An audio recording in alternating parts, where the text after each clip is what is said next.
ఇంకోటి అక్క, ఇప్పుడు కాంగ్రెస్ అయితే ఇప్పుడు పరిపాలనలోకి అయితే వచ్చింది. ఇప్పుడు ఏమంటున్నారంటే వచ్చిన తర్వాత ఏవైతే హామీలు ఇచ్చారు అవన్నీ పక్కన పెట్టి కాళేశ్వరం కాళేశ్వరం అని ప్రజల్ని మోసం చేస్తూ ఉంది.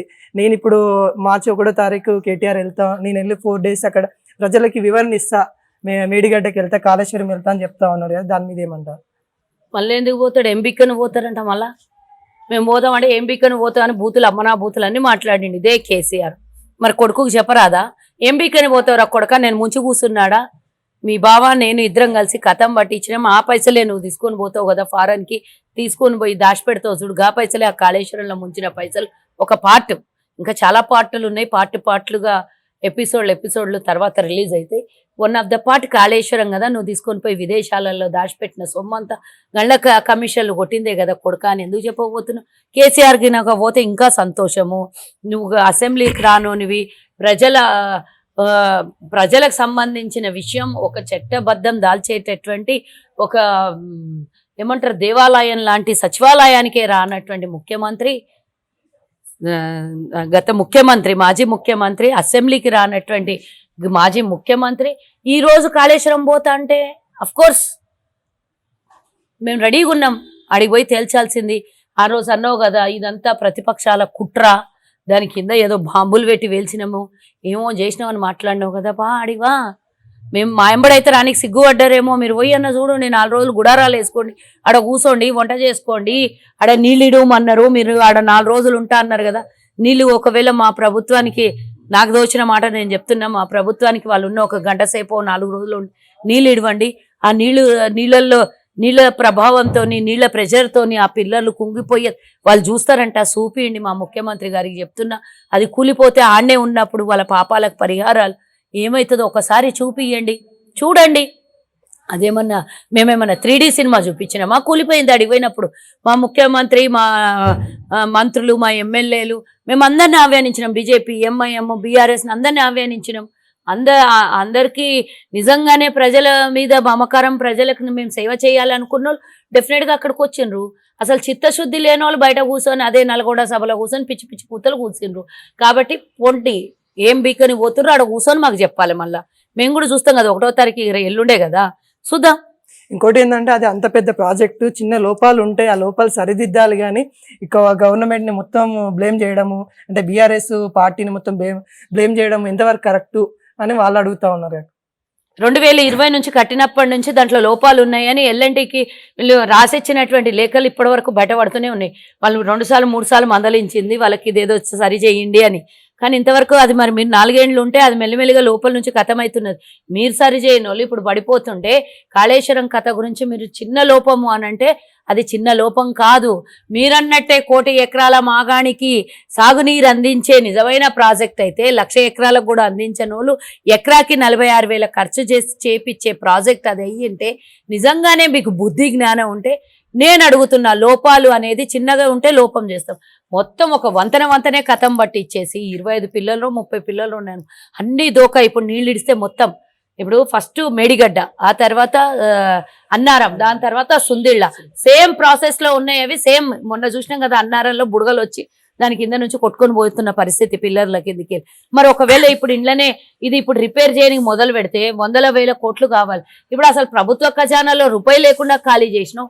నువ్వు నిలబడు, మేస్త్రివి అని మాకన్నావు కదా, నువ్వు ఇంజనీర్ కదా, మరి కట్టించి ఇప్పుడు ఆడ నిలబడి దాన్ని రిపేర్ చేయించు. మేమెందుకు చేయాలి? మా ప్రభుత్వం ఎందుకు చేయాలి? నిజంగా నీకు దమ్ముని అయితే చిన్నదే అంటున్నావు కదా, చిన్న లోపం అంటున్నావు కదా. మేడిగడ్డ నుంచి మొదలు పెడితే ఇప్పటి వరకు అయితే అన్నారంలో కూడా కథం అయిపోయింది, సుందిళ్ళకు బాకుతుంది. అది ఏం రిపేర్ చేస్తావు? నీతోనే గక్కిపిస్తారు, అదేం ఇడవరు, నీతోనే గక్కిపిస్తారు. ఆ రిపేర్కి రూపాయి అవుతుందా, 1000 కోట్లు అవుతుందా? నీతోనే గక్కిపించి కరెక్టేయాలి. అది చిన్నది అంటున్నావు, చిన్నది కాదు అది. అక్కడ అది కూలిపోయిందంటే అక్కడ కొన్ని 100 గ్రామాలు నీళ్ళల్లో కొట్టుకొని పోతే నీళ్ళు ఇడుమని పెద్ద మనిషి హరీష్ రావు చెప్తున్నాడు అసెంబ్లీకి. సిగ్గుండాలి ఆ మాట నీకు. నీదేం పోతుంది? నువ్వు ప్యాలెస్లలో కూర్చుంటావు. ఆడ పేదోళ్ళు చుట్టుపక్కల గ్రామాలు, ముంపు గ్రామాలు అన్ని కొట్టుకొని పోతాయి.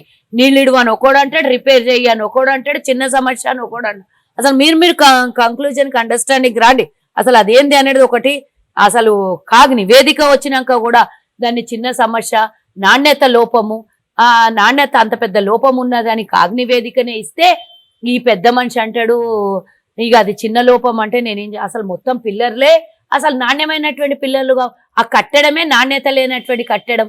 మరి నువ్వు నాణ్యత లేకుండా కట్టి దాన్ని రేపో మాపో దాన్ని ఇప్పుడు రిపేర్లు చేసిన రేపో మాపో ఖతమయ్యే ప్రాజెక్ట్ని నువ్వు నిజంగానే అది ఉంచుకుంటే ఒక మోత, మనకు దాన్ని రిపేర్ చేస్తే డబ్బు మోత. అసలు ఏం చేయాలో ఆడ నిలబడి నువ్వన కట్టించు.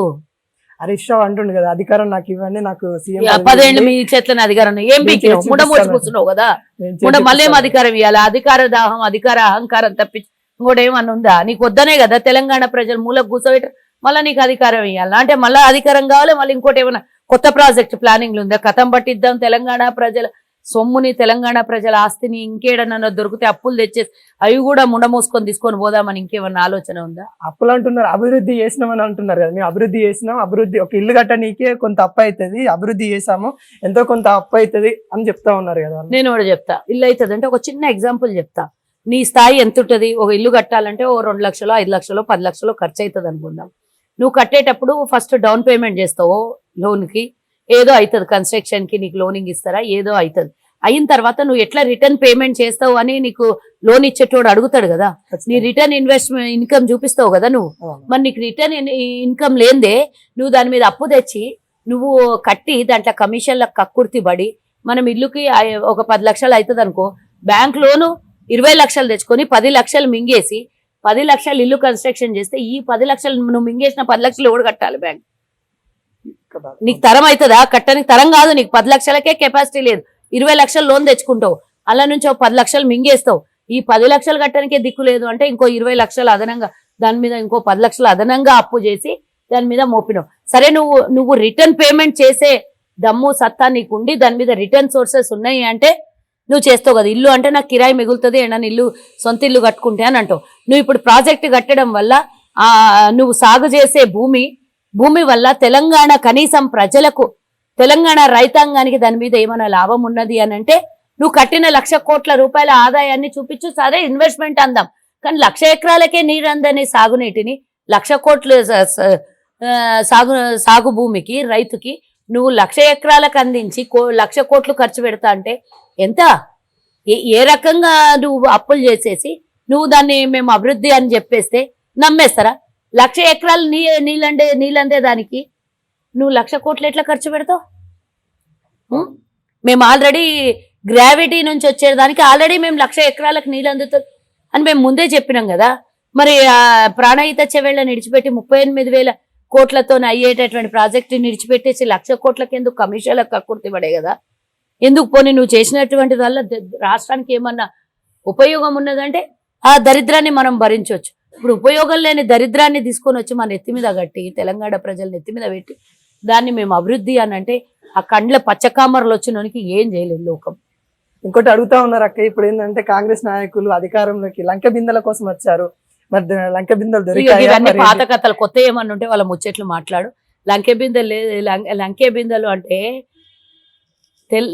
ఏ రాష్ట్రానికైనా ప్రభుత్వంలో ఆదాయం ఉంటుంది, వనరులు ఉంటాయి, అందులో మిగులు బడ్జెట్ మేము ఇచ్చినటువంటి ఆనాడు ఇచ్చినటువంటి మరి నువ్వు దేనికోసం వచ్చినావు? నువ్వు మిగులు బడ్జెట్ ఇచ్చిన ధనిక రాష్ట్రం అని చెప్పి ఈరోజు అప్పుల రాష్ట్రం చేసినావు. నువ్వు లంకె బిందెలను దోపిడీ చేసుకొని ఓలే.